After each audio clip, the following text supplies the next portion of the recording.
Bem, a gente vai falar sobre triângulos. E triângulos têm bastante características, certo? E tem vários tipos também. A gente tem como triângulos algumas características, no caso, são os elementos dele. E isso seria meio que uma revisãozinha para vocês relembrarem algumas partes importantes que a gente utiliza dos triângulos. Primeira coisa são os vértices. Os vértices dos triângulos, eles ficam meio que a gente pode classificar como as pontas do triângulo. Então, no caso, um triângulo ele tem três vértices. A gente pode dizer que nesse triângulo aqui os vértices são A, B e C.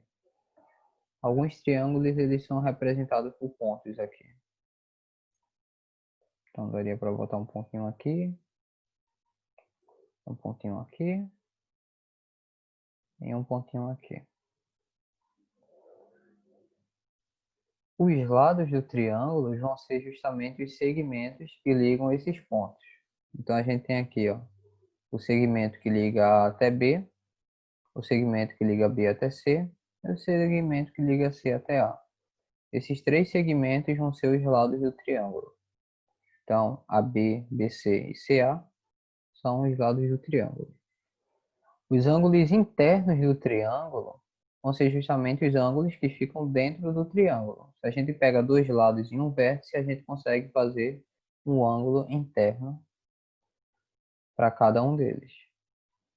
E também tem os ângulos externos, que quando a gente pega um desses lados e prolonga ele, como vocês estão vendo aqui, ó, esse aqui é o lado, esse tracinho é porque a gente prolongou ele, deixou ele um pouquinho maior. Então, esse ângulo que dá para fazer em relação a outra parte, prolongamento,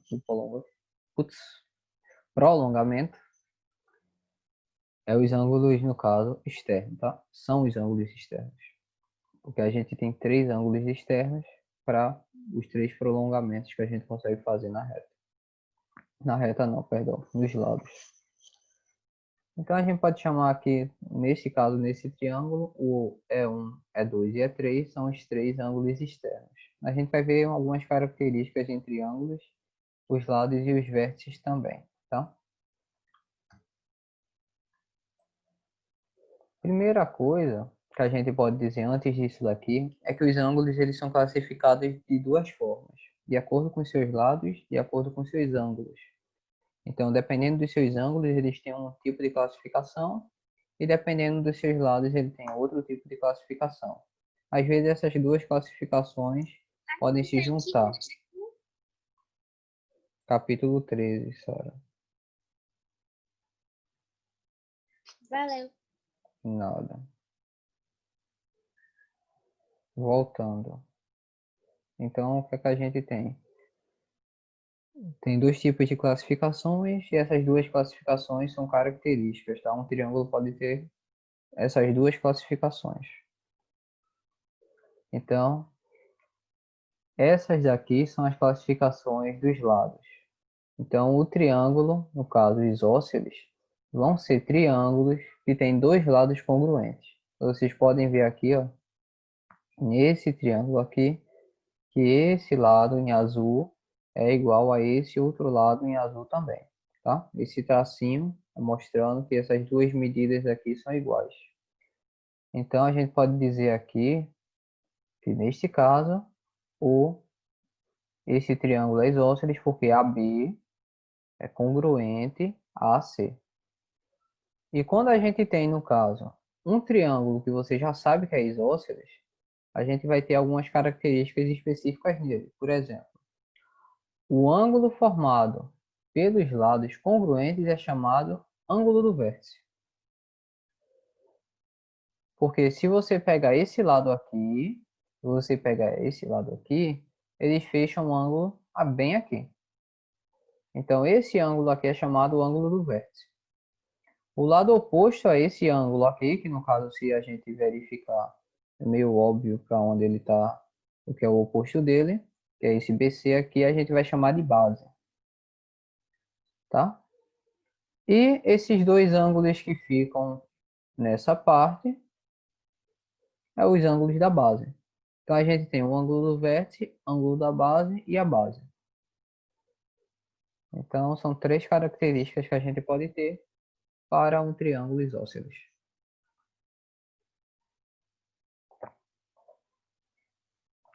E ainda tem outra coisa. Nesse triângulo, o ângulo do vértice A, que é esse daqui. Isso aqui é a mesma coisa, tá?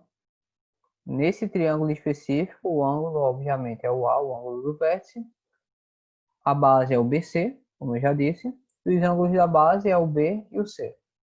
Então tem essas características. Lembrando que esse daqui está um pouco diferente do livro, tá? Então, se vocês quiserem que eu disponibilize o PDF depois, eu posso mandar para vocês sem problema nenhum. Ô, Alexandre, Diga. era importante copiar os outros slides. Os outros não. Até o slide anterior, esses daqui, é tudo do livro, tá? Isso aqui foi tudo foto do livro. Mas esses daqui,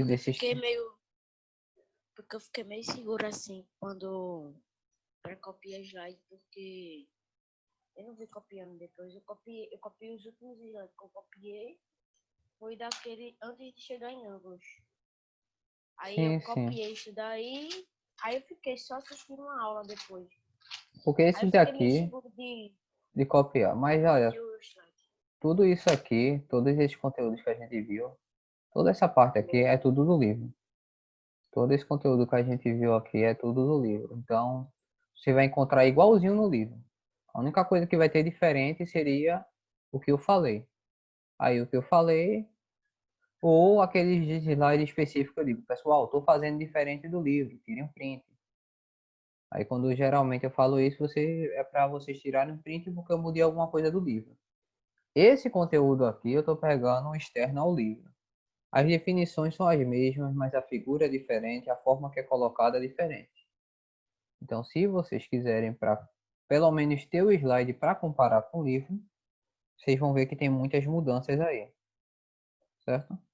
Então, por isso que eu falei. Obviamente, a questão de copiar, uma vez que você tem um documento, você pode rever ele. Então, se você não quiser copiar e só ficar com o slide, não muda muita coisa. Claro que depois que a gente acabar esses exercícios aqui, no caso esse capítulo, a gente finaliza o conteúdo e vai começar as revisões. Aí as revisões você vai começar a tirar o que é realmente preciso ou não. E outra coisa, já aproveitando esse momento que eu dei essa pausa aí para responder, eu só digo uma coisa. No dia de revisão, que eu passar os exercícios para vocês, façam de verdade. Se tiver dúvida, venha me procurar. Porque uma vez que eu fizer a revisão, deixar lá o tempo de dúvida, como eu sempre fiz com o exercício, né? Deixei lá o tempo de dúvida. Corrigir aquilo dali, eu não vou voltar mais, tá? Porque a gente não tem tempo e eu tô assim, ó. Eu tô pegando o tempo e tentando aproveitar o máximo possível dele com vocês para cada coisa. Então, se eu deixei ali 2 aulas para você exercitar, é porque eu preciso que você exercite para tirar as dúvidas. E se você não vai exercitar, vou ficar fazendo alguma coisa, vou ver um vídeo no YouTube, qualquer coisa, eu não vou poder fazer nada por você, tá? No caso, eu falo isso como para qualquer pessoa. No caso, todo mundo que estiver na cal. Então, assim, façam os exercícios, tirem dúvidas, porque depois que eu falar, pessoal, essa revisão acabou, ela acabou. Porque os vídeos de resolução da revisão vai estar no YouTube. Se você não entendeu a partir dali, você não tirou dúvida no momento. Porque quando na hora que eu estiver respondendo a questão, você pode chegar, porque vai ser no caso eu vou responder cada uma dessas questões em aula mesmo. Eu vou respondendo, depois que eu deixar o tempo de você tentar fazer as questões, eu vou respondendo. Daí, quem não tirar dúvida, o vídeo vai estar lá da mesma forma. Se você não conseguir entender a partir do vídeo, infelizmente eu não posso lhe ajudar. porque tem mais exercícios, mais revisões para ser feitas, tá? A gente tem por capítulo, a gente tem 13 capítulos para fazer revisão, basicamente. Então a gente tem que fazer revisão de cada um deles. São equivalentes a quantas aulas? A 26 aulas. Isso é bastante coisa. 26 aulas a gente tem mais ou menos um mês inteiro de revisão. Então, é bastante coisa e vocês precisam desse tempo de revisar. Quando a gente acabar o capítulo 13, o que vai acontecer é que... Aí, bugou, parabéns, viu? Pronto. O que vai acontecer depois que acabar, no caso, o capítulo 13, é a gente começar a fazer os exercícios do Matemática Mais. A gente já fez alguns exercícios de Matemática Mais. Se vocês quiserem ver, já tem uma playlist no YouTube. E isso já seria específico da revisão para a prova, porque como eu disse para vocês, eu vou tirar do Matemática Mais a prova. Mas, obviamente, tem mais do que uma questão do Matemática Mais. Cada capítulo tem um Matemática Mais. Então, a gente tem 13 Matemática Mais para resolver. Se cada um deles geralmente é 15 questões, então a gente tem mais ou menos, eu diria que umas 170 questões para escolher ali 7 provas para fazer. Então é muita coisa. Eu vou criar as listas baseadas assim. A gente já fez os testes da primeira unidade, certo? Estão lá. A gente fez os testes, falta a prova da primeira unidade. Então a primeira lista que sair vai ser a lista referente à primeira prova da primeira unidade. Então vai ser 3 capítulos já, tá? Então nessa lista eu já vai ter 3 matemática a mais para trabalhar. Então eu vou dar muito tempo para vocês fazerem. Eu vou dar o equivalente a 4 aulas. Por exemplo, eu posso pegar uma terça e uma quarta-feira para vocês tirarem todas as dúvidas que der para tirar. E depois disso eu faço a resolução. Aí depois vai vir a lista do teste da segunda unidade. Porque aí é metade do conteúdo. Aí pega metade do conteúdo, vocês já eu vou dar 2 aulas para vocês, porque é metade. E depois eu pego e corrijo. Aí depois eu vou fazer mais uma lista e já reforça também a lista do teste da segunda unidade.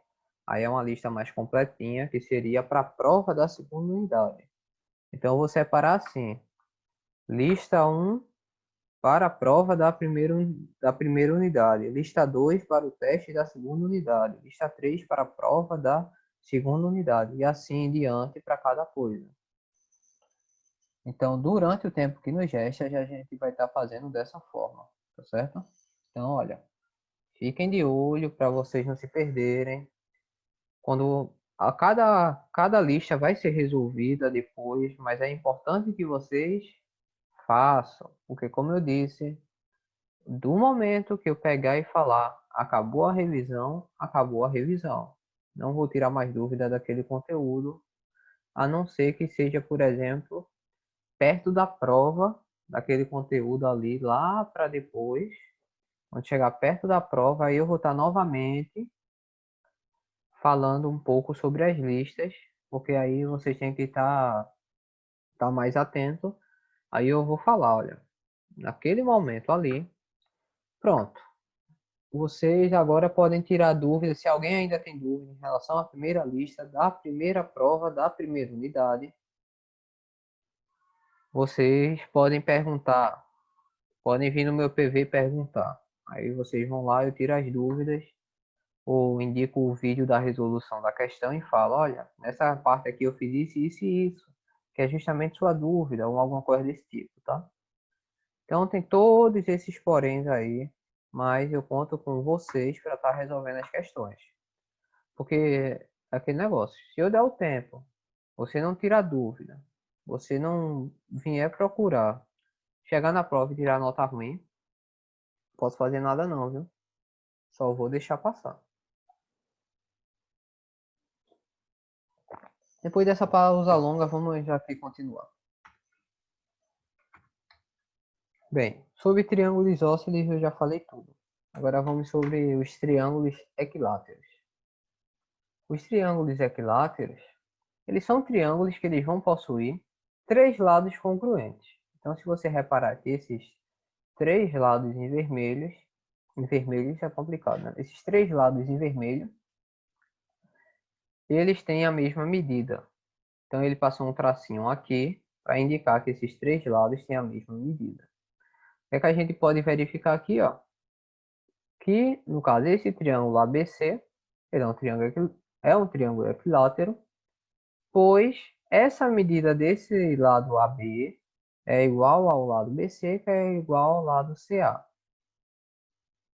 E outra coisa também que a gente tem é que todo triângulo equilátero ele é um triângulo isósceles. Se você reparar um triângulo isósceles, duas medidas dele são iguais. Esse daqui são três medidas. Então, se a gente simplesmente ignorar essa medida aqui, ABC, e considerar essas duas medidas aqui de cima, a gente consegue as mesmas características de um triângulo isósceles. É só pegar e dizer, ah, isso é igual a isso, que é igual a isso. Então, isso daqui vai ser o ângulo do vértice e essa daqui vai ser a base. Ou você pode simplesmente girar o triângulo e fazer da mesma forma, tá? Então, todas as características que um triângulo isósceles tem, um triângulo equilátero também tem. E ele vai ter mais ainda, né? Um triângulo equilátero, ele é um triângulo isósceles, mas um triângulo isósceles não é um equilátero. Então, tem essa condição aí que vocês não precisam tomar tanto cuidado, porque os livros geralmente não trabalham tanto em cima de confundir o aluno com isso. E, bem, é uma característica importante que a gente vai ver quando a gente estiver trabalhando especialmente com alguns tipos de áreas.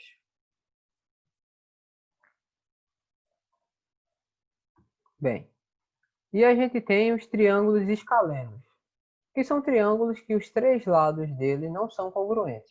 Ele é o triângulo comum, basicamente. Ele é um triângulo que nada dele funciona. Ele é o triângulo geral, basicamente. Então, com esse triângulo aí, a gente consegue usar as características. Se funcionar nesse triângulo, funciona em todos os outros, tá? Porque esse é o triângulo geral, é um triângulo qualquer. E ele vai ter qualquer medida e as três medidas são diferentes.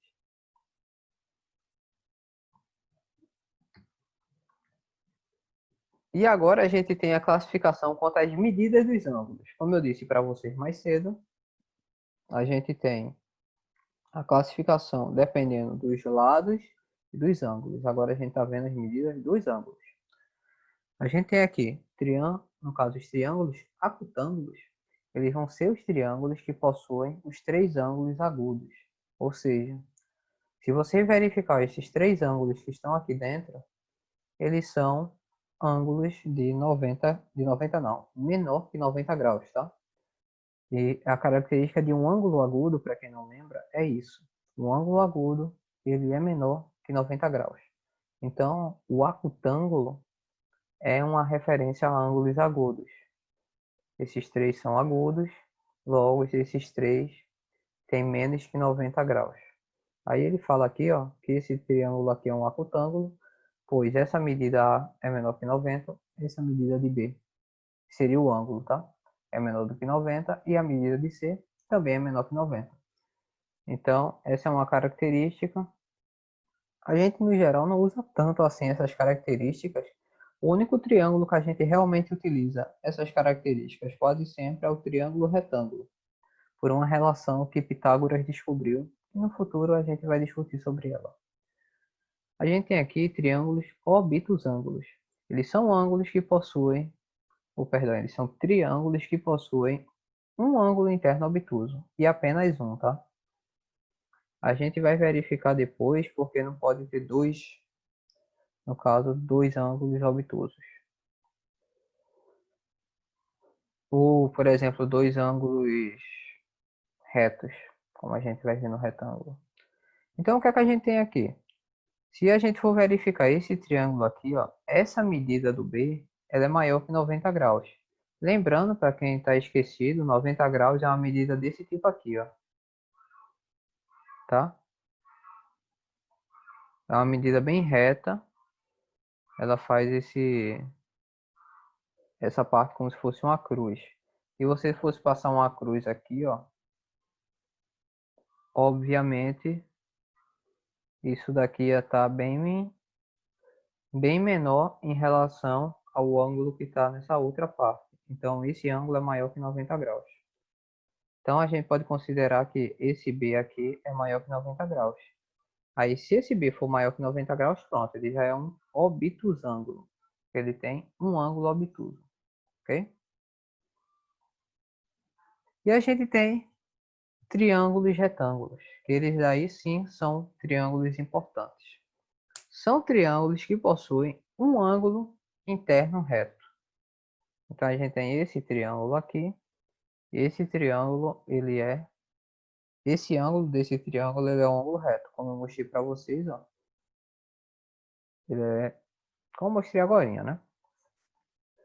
Daí o que a gente tem?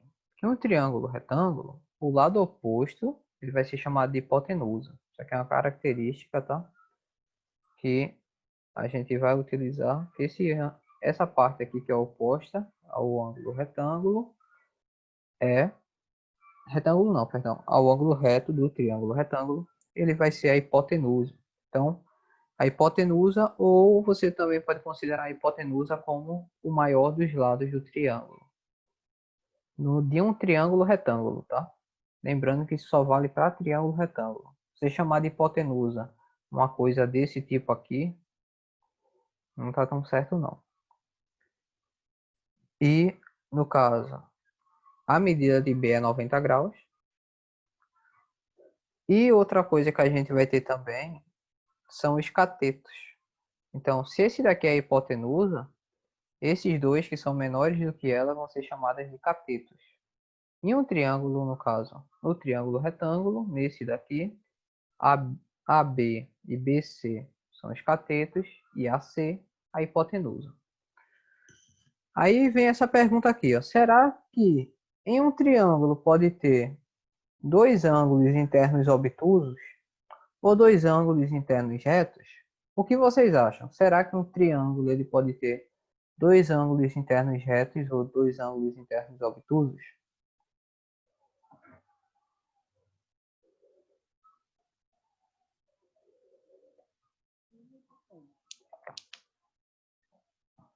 Não. Sabe dizer o porquê?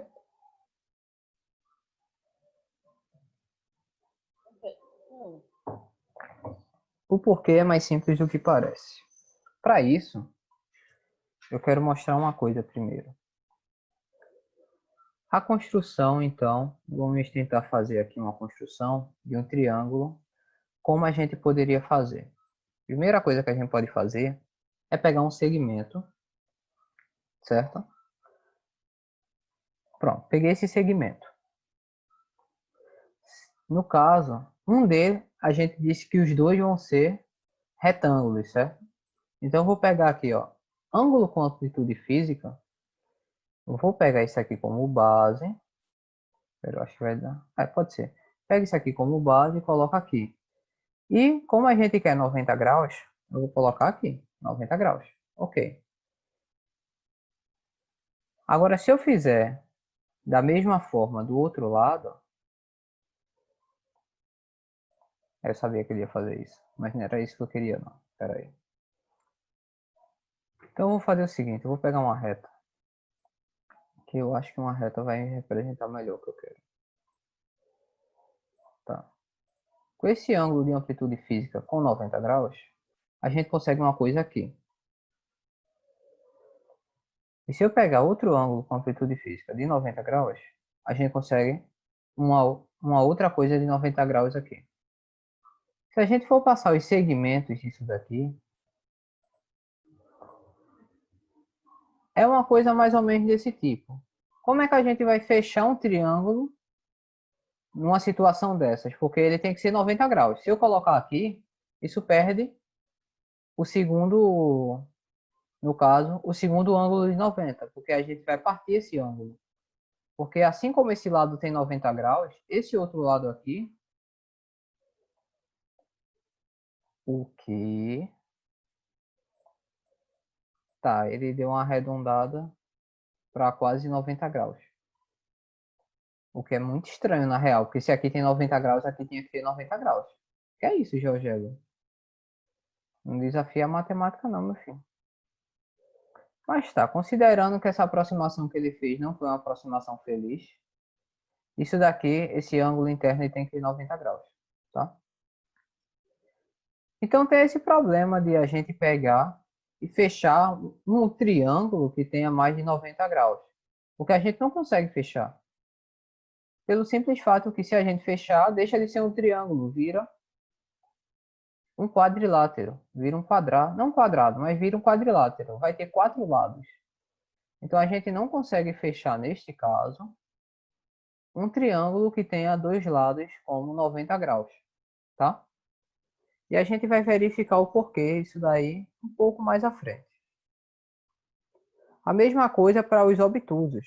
Uma vez que a gente pegasse 2 ângulos obtusos, deixa eu só fazer aqui rapidinho. Tá, eu pego esse segmento aqui e nessa mesma reta eu pego, não, melhor fazer assim então, e fecho outro para cá. Se a gente for medir esses ângulos, obviamente eles vão ser obtusos. Esse aqui, ó, maior do que 90. E esse aqui, maior do que 90. Esse aqui deu 133, esse aqui deu 135. A gente não consegue fechar um triângulo, se a gente for tentar, que não seja desse tipo. Porque a partir do momento que a gente sai daqui, tem um porém. Para a gente manter esse ângulo que está aqui, ele vira um quadrilátero. Se a gente marcasse bem aqui e fosse medir, é um quadrilátero. Tem 4 lados, não é um triângulo. Então, por causa disso, a gente não consegue fazer isso daqui virar um triângulo, tá? Então, essa foi a condição aí, que só pode ser em um triângulo, um dos lados é 90 graus ou um dos lados é maior que 90. Os dois não dá para acontecer, não. E com isso, a gente entra com o teorema do ângulo, no caso, teorema do ângulo externo de triângulos. A gente também tem o teorema do ângulo interno.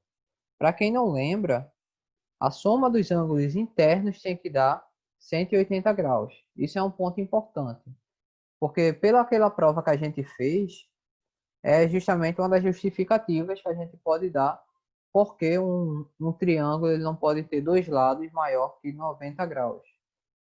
Por quê? Do momento que a gente fez aqui 2 lados com 90 graus, certo? Esse lado aqui tinha 90 graus, esse lado aqui tinha 90 graus. Se a gente fosse somar esse mais esse, já ia dar 180. Então, não tinha como fazer o terceiro ângulo de um triângulo, porque o ângulo ia dar 0 graus. Se você tem um dos lados igual a 90 e outro lado igual a 90, o terceiro lado vai ser quanto? Não sabemos, tá? Eu só vi uma coisa, isso aqui é dos ângulos externos. Uma das coisas que a gente tem aqui é que a soma desses 3 ângulos internos, A mais B mais C, é igual a 180. Vocês já aprenderam isso, não sei se vocês estão lembrados. 180.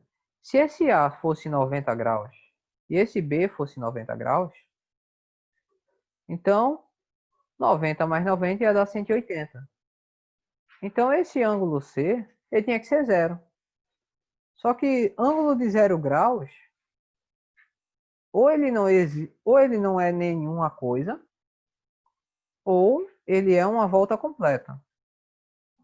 Mas para um triângulo não faz sentido a gente fazer nenhuma das duas coisas. Porque um triângulo ele tem que estar entre 1 e 178 graus. cada ângulo do triângulo ele pode ser 1 ou 178. Porque a soma disso aqui tem que ser 180, tá? Então tem esses poréns aí que a gente também tem que tomar cuidado. Mas o que a gente quer ver aqui é os ângulos externos, tá? São os ângulos que ficam fora. Como eu disse, a gente prolongando aqui, ó, esse lado, prolongou esse lado e prolongou esse lado. Deixa ele um pouquinho maior. A gente pode passar esse ângulo aqui, esse, e eles vão ser os ângulos externos, tá? O teorema no caso do ângulo externo dos triângulos, vai nos dizer o seguinte: a soma, no caso, peraí. Ah, sim, claro. Se a gente pegar um ângulo externo, ele vai ser a soma dos dois ângulos adjacentes. Isso é importante. Veja bem, você está vendo esse B? Esse Bzinho, ele vai ser igual a quanto? A mais C. Mas por que isso acontece? Por dois motivos simples. Se a gente for comparar isso daqui, tá vendo esse ângulo aqui que se a gente for comparar? Que tipo de ângulo é esse? Isso é um ângulo reto. Como isso é um ângulo reto, significa que dá 180 graus. Perdão, reto não, raso. Reto dá 90. Isso é um ângulo raso. Esse ângulo raso, ele dá 180 graus. Então, o ângulo externo com o ângulo interno, ele dá 180. B mais Bzinho, ele tem que dar igual a 180.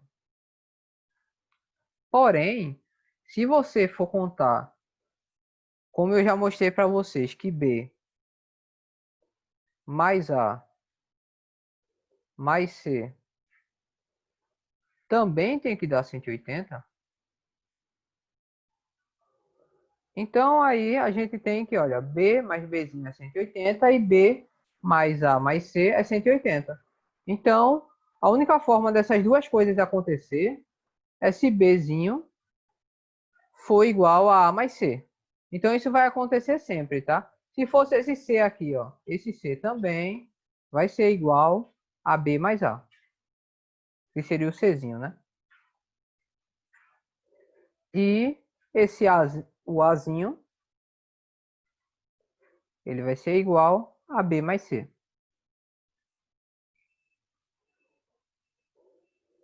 Então, tem esses três casos aí, com os ângulos externos, tá? Tirem um print dessa parte aí, por favor, sobre essas relações, elas vão ser importantes.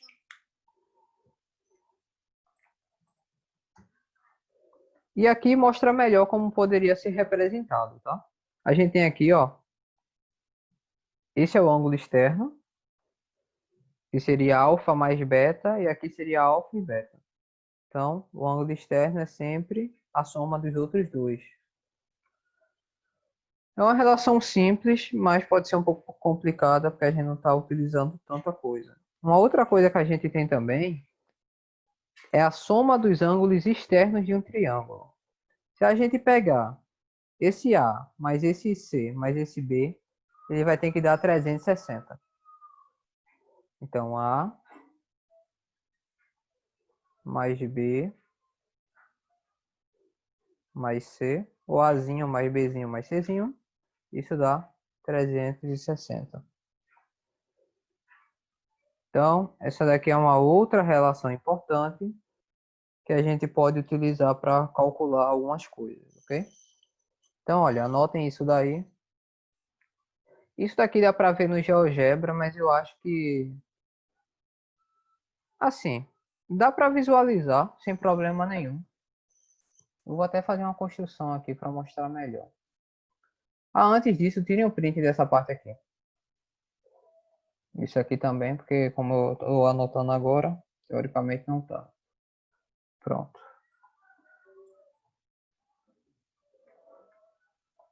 O que é que a gente poderia verificar com essa relação aqui? Eu vou construir um triângulo qualquer, que aí eu vou poder mexer nele da forma que eu quiser. Eu posso simplesmente pegar ele, e mexer da forma que eu quiser. Depois disso eu vou pegar um segmento e aumentar ele um pouquinho.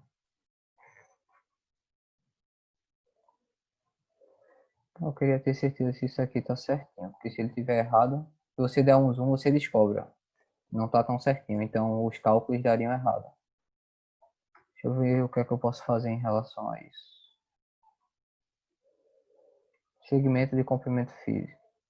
Espera. Vou colocar assim então 6. Mas não foi isso que eu pedi não. Tá, eu vou passar uma reta suporte aqui.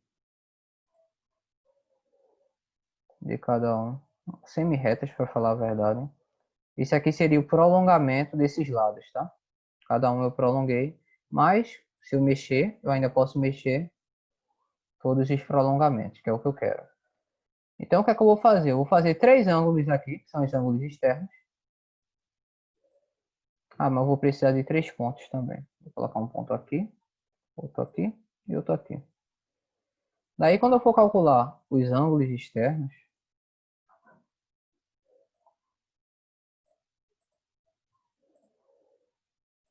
a soma deles tem que dar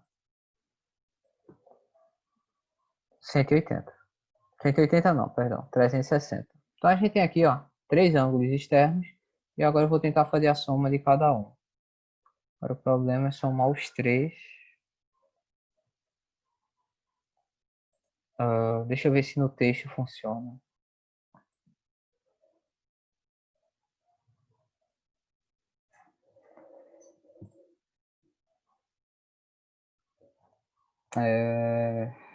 É aqui, tem que ser na entrada. Agora como é que eu vou colocar esse bichinho na entrada?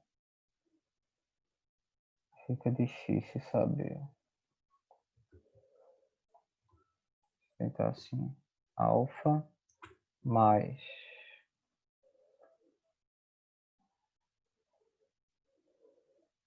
Ué, saiu da entrada. Ô, tristeza. Pera aí, então. Vou pegar os 3 símbolos que eu preciso, que é o alfa, o beta e o ômega. O ômega não, o gama. Pronto.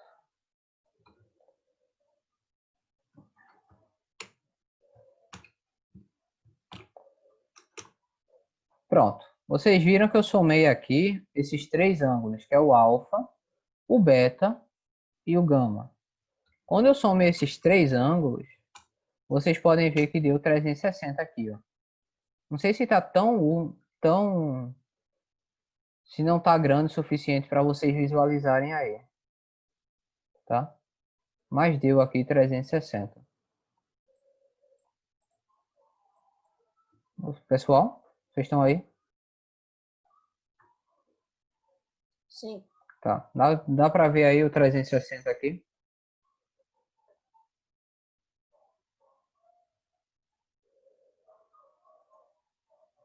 Dá para ver o 360 aqui nessa parte? Dá. Pronto. Então, olha, com essa construção aqui, eu posso mostrar que independente da posição desse triângulo que eu colocar, sempre vai dar 360. Então, se eu mudar aqui o triângulo de lugar, por exemplo, mudei aqui, tá vendo? Alterei ele. Só a não ser que eu faça isso aqui, porque aí eu mudei as posições, tá? Mas desde que eu deixe dessa forma assim, ó, você pode verificar aqui que sempre vai dar 360, nesses casos aqui, ó, nesses dois casos. Não importa o que eu faça com o triângulo, deixa eu não reverta ele, tá? Se não muda. Mas desde que eu fique movendo ele, sempre fica 360, não importa a posição do triângulo. Então, independente do qual triângulo que seja, sempre vai dar 360. Se eu mudar outro aqui, por exemplo, também, continua dando sempre 360. E se eu mudar o terceiro de lugar, também sempre vai dar 360, tá? Então é a característica dos triângulos, no caso, dos triângulos externos. A soma deles sempre dá 360, não importa como o triângulo esteja. A não ser que você faça isso. Porque se você inverter, você está somando aqui os ângulos externos com o interno também. No momento que você faz isso, você acaba invertendo. Mas é isso, tá, povo? Dá para ver diretamente. Eu gosto de usar o GeoGebra. Ele mostra assim direitinho. Outra coisa que existe também vai ser a desigualdade triangular.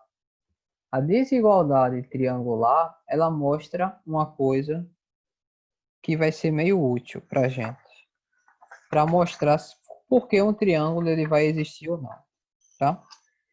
Se a gente pegar nesse caso, nesse triângulo aqui, e considerar, por exemplo, esse daqui como B, esse daqui como A, esse daqui como C, a desigualdade disso daqui vai acontecer da seguinte forma. Se existe o A, ele vai ser sempre maior ou igual ao B, e vai ser sempre maior ou igual ao C, tá certo? E isso daqui, se isso acontecer, isso daqui também vai acontecer. O ângulo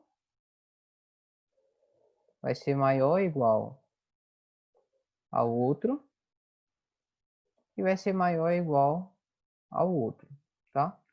Então, se a gente pegar nesse caso aqui, o B, a gente está comparando o B com quem? A gente está comparando o B com o vértice. Então, o que a gente está fazendo de verdade é pegando um ângulo e comparando com o seu oposto, tá? Então, vai ser sempre dessa forma, um ângulo em relação ao seu oposto. Então, se a gente sabe que esse ângulo A é maior que o ângulo B, por exemplo, então, o lado oposto vai ser maior do que o lado oposto do outro. Essa é a desigualdade. Se você disser que esse lado aqui é maior que esse, então esse ângulo aqui vai ser maior que esse, tá? É uma desigualdade de relação dos opostos. Então, se está acontecendo de um lado, o seu oposto também vai acontecer. Basicamente é isso que essa desigualdade nos traz.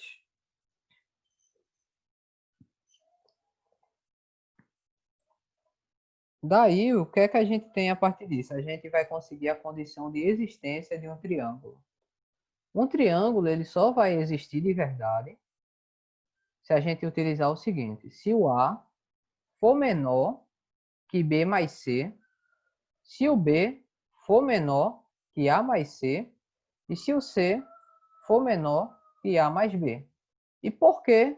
O que é que pode acontecer se ele não for? Vamos verificar? A gente pode fazer justamente aqui no GeoGebra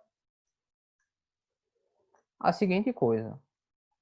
A gente vai pegar três segmentos, certo? A gente tem esse segmento F, aí a gente tem esse segmento C e a gente tem esse não, perdão, esse segmento F, esse segmento G e esse segmento H. Vocês podem ver, ó. Não sei se dá para ver direitinho aí, deixa eu só aumentar aqui o tamanho das coisas.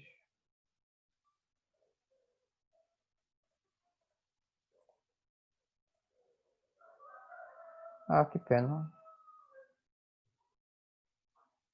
O GeoGebra deveria ter uma forma mais fácil da gente poder aumentar o tamanho das letras. Enfim, espero que vocês estejam vendo. Mas a gente tem esses três segmentos aqui, que é o que importa, tá? Então, o que é que a gente pode fazer para construir um triângulo em cima disso? A gente vai pegar a medida de CD e a medida de EF e vai tentar fazer aqui para ver se isso fecha um triângulo. Para isso, tem uma ferramenta que se chama compasso, tá? Ele vai simular um compasso de verdade. Você pode pegar aqui e medir, ele vai fazer um círculo, e esse círculo, ele vai fazer meio que esse círculo é o giro que o compasso pode dar, tá? Geralmente a gente só pega uma parte do compasso e marca, mas o compasso poderia girar isso daqui tudinho. Então daí eu posso criar qualquer segmento aqui, que vai ter a mesma medida. Esse segmento que eu criei agora, que é o segmento AG, vai ter a mesma medida que isso daqui, que o CD. Daí eu vou usar a ferramenta compasso de novo e vou pegar a medida desse EF aqui. E vou colocar no outro lado. Daí eu também posso criar o segmento com ele. Vocês podem reparar que nesse caso aqui, não importa como a gente faça, a gente não consegue fechar um triângulo, tá vendo? A gente não vai conseguir fechar um triângulo, não importa o que a gente faça. Por quê? Porque a soma desse daqui, do C, no caso o CD, mais o EF, ele é menor do que um dos lados. Aí a gente não consegue fechar triângulo por causa disso. Agora, se a gente pegasse e diminuísse esse lado aqui, o lado AB, aí a gente já ia ter, olha, essa intersecção aqui, ó. Tá vendo que o compasso ele fez uma intersecção bem aqui? É justamente vai ser o ponto do triângulo. A gente só moveria esse para cá, e ia conseguir fechar um triângulo.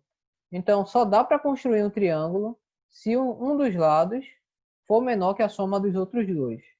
Independente do que aconteça, você vai ter que pegar isso daqui, no caso, a soma dos dois lados tem que ser maior do que o outro, como vocês puderam ver aí, tá certo?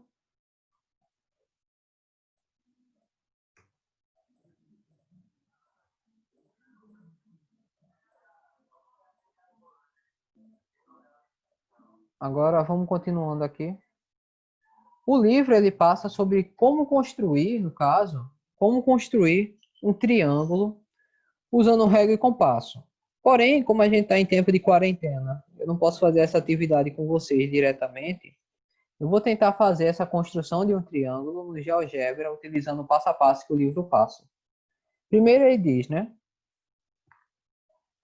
No papel, usando régua e lápis, trace uma reta que ligue dois pontos qualquer. Então eu vou vir aqui na ferramenta reta e vou criar uma reta.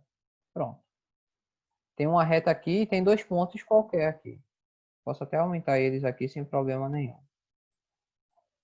Daí, a gente vai escolher um dos pontos e vai indicar como centro de uma circunferência. Vai apoiar um compasso e vai, no caso, abrir até um outro ponto. Tá? Então, nesse caso aqui, o que é que ele está dizendo? Esse lado, um dos lados vai ser um centro de uma circunferência. Então, eu vou pegar aqui a ferramenta de criar uma circunferência. Pronto, a partir de um ponto. Então, eu vou pegar esse ponto e criei como centro de uma circunferência. Pronto. Encontrando qualquer outro ponto da circunferência, dá para traçar com uma régua que una, no caso, esse ponto que eu, no caso, encontrei aqui da circunferência, um dos pontos, com o triângulo. Mas a gente poderia pegar, em vez desse ponto, a gente poderia pegar qualquer ponto dessa circunferência para formar o triângulo, tá? Por exemplo, se eu quiser pegar esse ponto aqui, ó, o daqui, claro que eu posso arrastar isso aqui até aqui, né? Mas se eu quiser pegar esse ponto aqui lá no canto, eu também posso. Você pode pegar qualquer coisa que tiver ao redor dessa circunferência, tá? Então eu vou deixar aqui mais ou menos. Daí ele fala para pegar a régua e para traçar unindo os três pontos. Então, eu posso pegar, no caso, o segmento para fazer como se fosse uma reta e unir esses pontos. E pronto. Essa região aqui de dentro, a gente pode fazer dessa forma aqui. Que essa região vai ser o triângulo. Então, a gente sempre vai poder fazer um triângulo usando régua e compasso de forma mais simples. A gente também, ele fala aqui que a gente pode traçar alguns arcos para encontrar o centro. Aí ele manda o passo a passo. Mas esse passo a passo aqui eu não vou colocar não, porque tem ferramentas mais interessantes para fazer. Eu também não quero perder tanto tempo nessa parte, porque como não é uma atividade que vocês vão poder fazer, eu só vou estar mostrando, aí vai perder toda a graça do que a gente poderia fazer com essa ferramenta, tá? Então não vou avançar tanto com essa parte não. Mas para vocês verem que não é tão difícil criar um triângulo. Na real é mais fácil do que parece, né? Mas fazendo dessa forma, você tem algumas medidas importantes que você pode obedecer, tá? Mas, obviamente, é bem simples. Você traçar um triângulo com a régua, você já consegue. Até desenhando mesmo, vocês conseguem fazer um triângulo, né? Mas um triângulo matematicamente certinho tem que ser utilizado, no caso, usando régua e compasso, para ter as características de ângulos e etc. mais certinho. Então a gente tem aqui, agora uma parte que o livro coloca, que é a aplicação dos triângulos em estruturas arquitetônicas. Então essa parte eu vou ler mesmo para vocês. A gente tem o seguinte, que a geometria está presente em todo o nosso cotidiano, obviamente. A maioria dos objetos que a gente faz hoje em dia tem a ver com a geometria matemática que a gente estudou durante a vida toda. Elementos da natureza, embalagens, brinquedos, objetos de uso escolar e construções são alguns exemplos de elementos geométricos no dia a dia.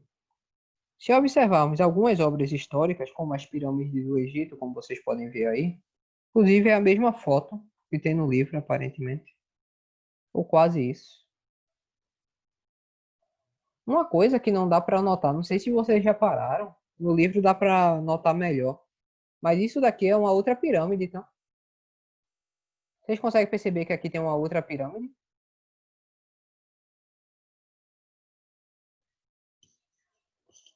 Pô, meio que Eu sim. se você der um zoom aqui, dá para ver que esse pedaço aqui ele é um pouquinho diferente em Tá relação ao camuflada. outro. Nossa, agora que eu vi, meu Deus. É, também Camuflada. eu só percebi isso porque eu olhei no livro e dá para ver melhor no livro, porque a qualidade é menorzinha e dá para ver. E o livro foi tirado de uma perspectiva diferente do que essa foto aqui. Essa foto ela confunde porque é bem certinho aqui, ó. Essa descida com essa daqui, ela se junta, você nem percebe. Aí a do livro ela tá um pouquinho mais inclinada assim para a direita, como se tivesse girado um pouquinho ou numa posição diferente. Aí dá para ver essa pirâmide e tem outra também. Então essas Que massa. pirâmides, exatamente, é massa. Pirâmide na real, essas, opa, aqui, calma aí. Então, essas pirâmides no caso, elas, ops, elas têm essa questão triangular, porque o próprio triângulo ele é uma construção firme. Daria para fazer alguns testes para vocês verificarem que o triângulo ele não é deformável. O que seria não ser deformável? Significa... Oi? Eu não entendi não, pode repetir? Pirâmides foram feitas por alienígenas. Assim, alienígenas. É verdade, esse bilhete. Mas voltando aqui. O que é que a gente tem em relação às pirâmides? Elas têm esse formato porque esse formato de um triângulo ele é uma figura não deformável. Significa o seguinte, se você tentar apertar os lados, a figura não se deforma. Tem um exemplo, deixa eu ver se eu acho aqui. Eu vou...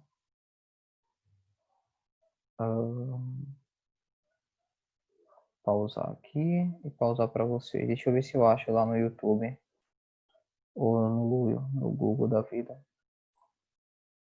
Triângulo não deformável.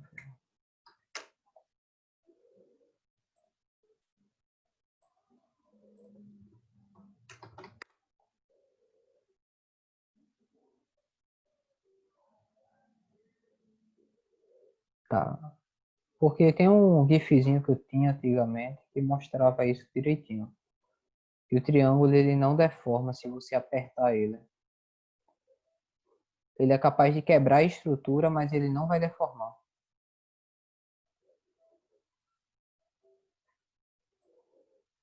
Espera aí que o Google tá tirando onda comigo. Eu pedi uma coisa, mas ele disse que não queria colocar não.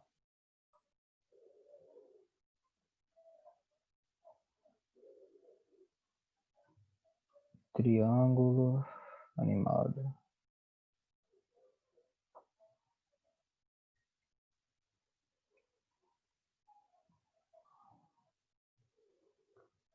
Tá, meio complicado de achar ele assim do nada. Deixa eu ver se eu pego o GIF então de um slide aqui que eu já tinha feito. Cadê? A aula vai até 8h45, né? Jesus Cristo. Essa aula voou.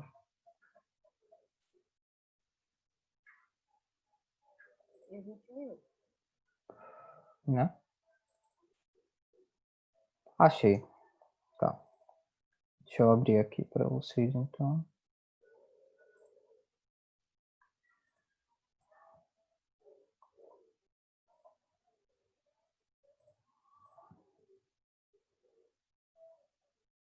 Deixa eu ver se ele abre, né? Porque eu já pedi para abrir.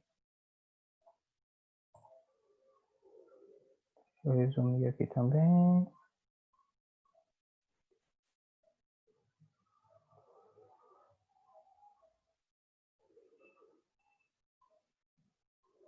Demora um pouquinho porque esse programa ele é meio... Esse programa de fotos do Windows 10 ele demora muito. Eu não entendo exatamente o motivo. Mas para iniciar ele é meio ano. Não daria para mostrar pelo GeoGebra, já que esse GIF ele mostra exatamente o que eu queria. Vamos ver se abre. Também meu PCzinho ele tá sofrendo, porque ele tá quente que só aqui. Viu o mundo de programa aberto.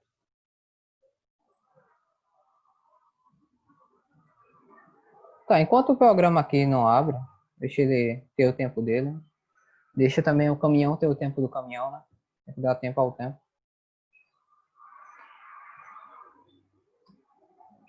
É engraçado que aqui nunca passou caminhão, pô. Começou a quarentena, tem caminhão em todo tipo de coisa. Eu queria saber onde o pessoal tá conseguindo dinheiro.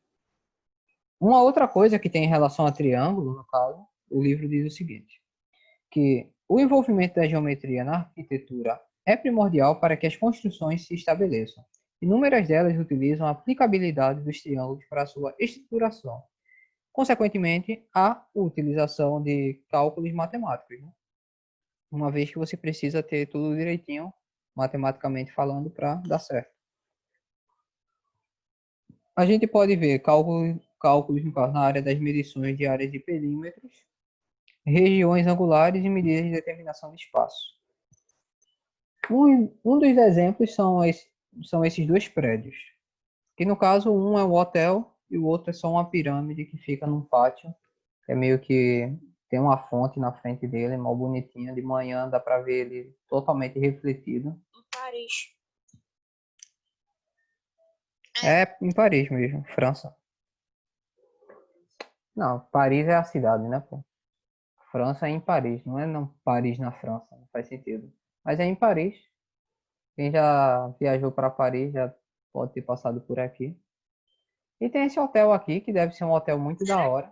Será que alguém daqui já viajou para Paris? Sei lá. Vai que. Eu nunca. Eu sei que eu acho que eu preferia ir para esse hotel aqui do que para visitar isso aqui. Olha como isso aqui é. É no meio da praia. Tá ligado? É todo estruturadinho, todo bonitinho. Imagina você viver numa coisa dessa. Aí é uma lástima, né? Mas qualquer coisa pode derrubar sua casa. Mesmo assim, ainda é uma coisa muito linda de se ver. Realmente, se essa foto não foi adulterada, né? Sim, deixa eu verificar agora se o programa já abriu. Abriu. O que vocês estão vendo aqui, nesse exemplo, é a deformação de um polígono. Você pode ver que esse pentágono, se você apertar um dos lados dele, ele pode acabar meio que se deformando. Então, ele sai de um pentágono regular para fazer isso. Então, construir coisas nesse sentido assim, você pode ter uma estrutura de base fraca, tá? A mesma coisa vai acontecer com o quadrado. Se você tiver um quadrado, você apertar um dos lados dele assim, a estrutura dele é fraca, ele vai tender a ceder. Porque, por exemplo, se você tem um cubo, um cubo qualquer que ele seja oco por dentro, e você apertar ele assim, é muito fácil de você quebrar. Certo? Porque o ângulo dele vai acabar se expandindo. Mas, se você tentar fazer isso com um triângulo, acontece o seguinte. Você tem que colocar força o suficiente para quebrar os lados dele para deformar. Você não se deforma. mas ele não se Da deforma. forma que ele quebra, mas... Exato. Então, basicamente, se você tentar botar muita força, ele vai quebrar os lados dele, mas ele vai continuar no mesmo ângulo. Então, essa é a vantagem de um triângulo em relação às outras figuras. Para essas duas aqui, o que aconteceria? Se você passar, no caso, em vez de ele estar assim, é porque isso é um GIF, né? Não tem como parar, mas se você passasse uma coisa aqui no meio, dos lados opostos, dos lados não, perdão, dos vértices opostos, ou seja, traçar as diagonais dele, se você traça as diagonais, eles formam dois triângulos aqui, ou quatro triângulos. Aí isso fica um negócio resistente. Então, uma das coisas que você vai ver durante a vida é várias estruturas que formam coisas triangulares. Se vocês olharem especialmente para essas torres que tem de rádio, você vai ver que a estrutura dela é baseada em triângulos. Ela tem os quadrados, só que viram triângulos, porque os triângulos é que vão dar a sustentação. Tem uma antena dessas bem na frente da minha casa, que tem uma rede lá de coisa de rádio, não sei o quê. Aí tem uma dessa bem grande. Exatamente. Esse caso aqui é um caso em específico que eles não estão utilizando o triângulo, né? Aparentemente. Mas, obviamente... Diga. Deixa. Ué. Enfim, para estruturas que são grandes, e elas precisam ter uma sustentação, é muito útil você colocar triângulos. Se você olhar nesse prédio aqui, que ele é um prédio alto, vocês vão ver aqui, ó, que eles passaram isso daqui no prédio. Isso forma um triângulo, de certa forma. Tem uma figura triangular. Existem os triângulos especiais que são desse tipo, tá? Que é um triângulo meio curvo, assim. Ele é três curvas que formam um triângulo. Eles têm algumas características dos próprios triângulos, porém eles não são exatamente retos que nem triângulos. É mais ou menos isso que eles fizeram aqui, ó. Mas ainda dá para ver um formato triangular para preservar. E você vê que essa estrutura é toda ao redor dele. Justamente isso liga como se fosse uma proteção para toda a ambientação que está, no caso, dentro dele. Então isso daqui impede, obviamente, que o prédio ceda com facilidade, né? Nesse caso aqui, você pode ver que eles estão utilizando losangos. Eu não sei como é a parte de dentro disso daí, para ter certeza se eles usam triângulos ou não. Diga. Porque meu celular tá no máximo, não tô ouvindo nada. Eu estou falando baixo, pessoal. Pessoal? Pra mim não, pra mim tá normal. Não, pra mim tá normal. Eu vou sair da reunião e vou voltar. Eu acho que é isso. Tá certo. Vai lá. Para finalizar, porque a gente tá... Ah, não, ainda tem um tempinho. Dá para fazer uma parte ainda. Porque a gente ainda tem bastante assunto. Talvez nem dê para terminar amanhã todo o conteúdo. Que é um capítulo inteiro também, né? Então a gente termina na quinta-feira. Que a gente ainda tem uma aula. Mas vai depender muito. A gente tem aqui também...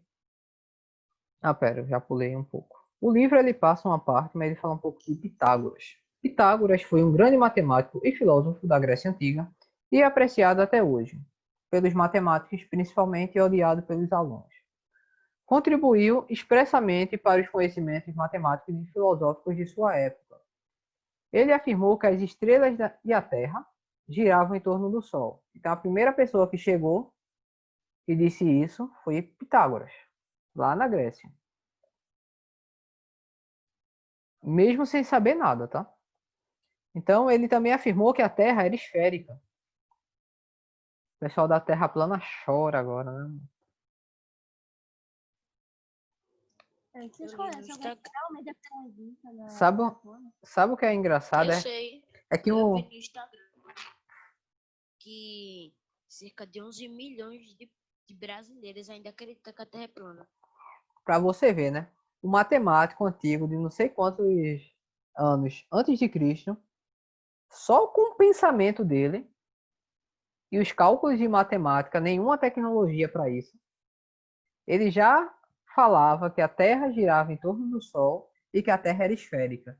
Para não sei quantos anos depois, uma grande quantidade de pessoas que têm todo acesso à informação isso tudo fora, entendeu?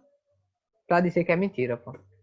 É pra dizer que é mentira. Aí a Tipo, pergunta, evoluímos? É. Tipo, a ciência não existe. Descobrindo um negócio, indo pra Lua. Aí, ciência em 2020. Sim, você precisa usar máscara. Sim, a Lua existe. Não, a Terra não é plana. Exatamente. Por isso que os cientistas, eles simplesmente preferem deixar o povo na ignorância. Porque se o povo é tão ignorante a ponto de chegar e dizer a Terra é redonda ou a Terra é plana, depois disso daí simplesmente tem em todo lugar, tá ligado? Tipo, tem literalmente em todo livro. O povo, na tecnologia que tem hoje, ainda acha que a Terra é plana. É, pô, não faz sentido, tipo, Pitágoras, tipo, antes de Cristo, já sabia. com mais esperteza, já sabia que a Terra não era plana. E o povo, com a tecnologia que tem hoje, ainda acredita que a Terra é plana. E outra coisa, tem um cara que se chama, o cara conseguiu calcular o diâmetro o diâmetro? É, eu acho que a circunferência do planeta, ou seja, o diâmetro, praticamente. Ele conseguiu saber quanto era sem tecnologia. E vocês vão ver aí que é algo bem interessantezinho. Então vamos lá, vamos continuar aqui. No Egito, conseguiu desenvolver o Teorema de Pitágoras. Então, quando ele passou pelo Egito, ele fez o Teorema de Pitágoras para encontrar a medida do comprimento diagonal, que é a hipotenusa, elevando-se ao quadrado da soma, no caso dos seus lados adjacentes, que é o cateto. Que é essa fórmula aqui. Ó. E essa fórmula meio que é usada até hoje, e vocês hoje em dia estão aí sofrendo com ela. Se vocês não conhecem essa fórmula, vocês vão conhecer brevemente. Muito provavelmente assim no 8º ano vocês vão estar trabalhando com ela. E vocês vão gostar ou não. Mas é uma fórmula bem prática para falar a verdade. Pra mim, eu achei que fosse assim, A ao quadrado igual a B ao quadrado mais C ao quadrado. Isso aí vai ser a característica de um triângulo retângulo. A gente viu o triângulo retângulo hoje. E esse A ao quadrado ele vai ser o equivalente à hipotenusa. Mas a gente vai ver isso um pouquinho mais à frente também. O livro bota esse assunto, que é meio que um assunto extra, tá? Esse assunto ele não está encaixado em nada do tipo. Mas ele fala que da utilização de mosaicos e ladrilhos na construção de polígonos. Esse não é um conteúdo, por exemplo, que eu colocaria numa prova, mas é um conteúdo importante para você saber na sua vida. Não tão importante assim, mas é uma aplicação direta em questões do dia a dia simples, tá? O ladrilho, ela é uma peça quadrada ou retangular com pouca espessura de cerâmica, barro ou barro cozido, cimento, mármore, pedra, granito ou metal, pode ser qualquer um desse tipo, vai ser conhecido como mosaico, dependendo do tipo, né? Obviamente. Para construir um mosaico, usa-se o conhecimento básico de medidas de polígonos regulares.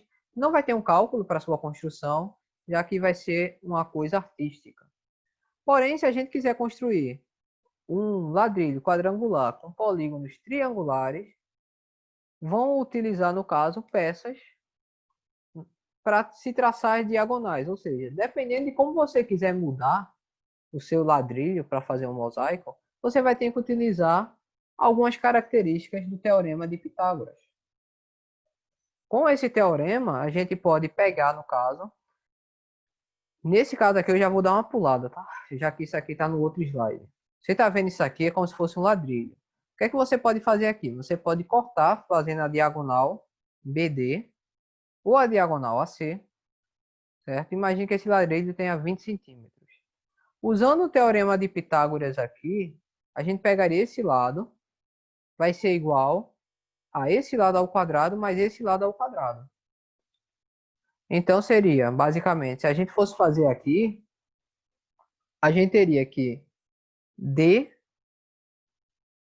Não faz nem sentido ele colocar D para falar a verdade. Porque se a gente já está trabalhando com A, por que não manter o A? Ele colocou D em algum momento aqui?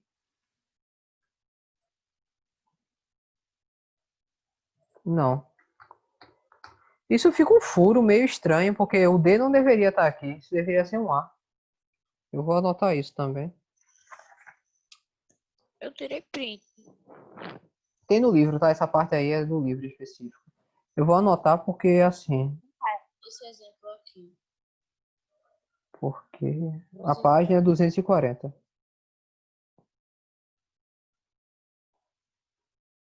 Pronto, anotei aqui no livro porque eu estou revisando um pouco para a editora também. Então, bem, esse d ao quadrado, na real, deveria ser a ao quadrado, tá? Ele não faz muito sentido aqui nesse teorema, não. Claro que a gente está falando das diagonais, mas esse d ele não tem nenhum sentido específico, não. Nesse caso aqui, ó, esse a ao quadrado vai ser esta parte aqui, tá? Ignorem esse outro pedaço aqui, foquem nisso daqui. Então, esse a ao quadrado vai ser b ao quadrado, que no caso é 20. Esse a ao quadrado não, tá? Esse a apenas. Isso daqui vai ser b, isso aqui vai ser c. Então, a ao quadrado, que aqui virou d ao quadrado. Então, vou deixar como d mesmo, por enquanto. Mas vou colocar assim essa relação aqui, ó, que a é igual a d. Ok? Aí isso aqui deveria ser a desde o começo. Então, d ao quadrado vai ser 20 ao quadrado mais 20 ao quadrado. Essa é a relação. Aí, 20 ao quadrado dá 400. Então, a gente tem que d ao quadrado é 400 mais 400. E d ao quadrado vai dar 800. Daí, eu pego essa coisa que está ao quadrado e jogo para o outro lado. Vai fazer uma raiz. Então, eu posso dizer aqui, fazendo as simplificações, que d é igual a raiz de 20. Raiz de 20 não, perdão. 20 raiz de 2. E se quiser simplificar, dá mais ou menos uns 28. Mas dá para deixar aqui mesmo. Então, uma das formas de a gente fazer isso é por Pitágoras. Mas é muito difícil a gente utilizar na realidade Pitágoras para calcular isso daqui. A não ser que vocês queiram um ladrilho bem certinho. Mas ainda é mais fácil fazer um ladrilho certinho só utilizando a geometria em vez de usar, no caso, Pitágoras para isso aqui, tá? Mas é uma das formas que você poderia fazer. Aí a gente tem aqui, ó, que o polígono é a figura plana que compõe, a maioria das vezes, um ladrilho. Aqui a gente tem vários polígonos diferentes, e ele pode apresentar várias formas, desde a sua forma triangular até a icosagonal, que seria isso daqui, tá? Eu acho. Enfim, não importa. Mas basicamente a gente pode ver que o ladrilho ele pode ser de várias formas, tá vendo? Ele vai pegar várias coisas, vários pedaços, retalhos de, por exemplo, de cerâmica, de coisas assim, para a gente fazer arte a partir disso. Aqui também é um exemplo em relação a Recife, essa parte aqui seria um exemplo de ladrilho, tá? Você pode ver que tem várias e várias figuras dispostas nesse... Eu não sei exatamente qual é a... Pode ser um icosagonal, eu acho. Hepta, octa, ico. É isso aí mesmo. E seria uma figura de... Nossa, eu tô confuso. É 8 lados. Ah, então eu não sei. Não deveria ser ico, não. Deveria ser octa, mas tudo bem. E uma outra característica que o livro nos passa é o seguinte. Se a gente tem um polígono qualquer, que no caso aqui seria um pentágono irregular, mas a gente pode verificar para um polígono qualquer, tá? A, B, C, D, E são ângulos externos. Então essa parte aqui, ó, são novamente ângulos externos, a gente prolonga dos lados para fazer. Ângulos internos são os ângulos que vão estar dentro. As diagonais podem ser mais de uma nesse caso aqui, porque para cada vértice a gente tem duas diagonais quando a gente está trabalhando com pentágono. Aqui é uma, aqui é duas. E a gente pode ter outras também, tá? Não é só essa, mas a gente vai ter em dois lados consecutivos, que seriam o oposto desse ângulo aqui, ó. Se fosse o C, qual é o oposto do C? Vai ser o A e o E. E assim em diante. Bem, vai estar no vídeo, qualquer coisa você assiste lá. Os ângulos internos de um polígono são chamados ângulos do polígono. Uau! Com essa coisa aqui muito extremamente nova e inovadora, que é os ângulos do polígono, são ângulos do polígono, a gente finaliza a nossa aula. Na próxima aula a gente começa com quadriláteros e vendo as suas características. Então é isso, povo. Finalizamos por aqui. Até a próxima aula.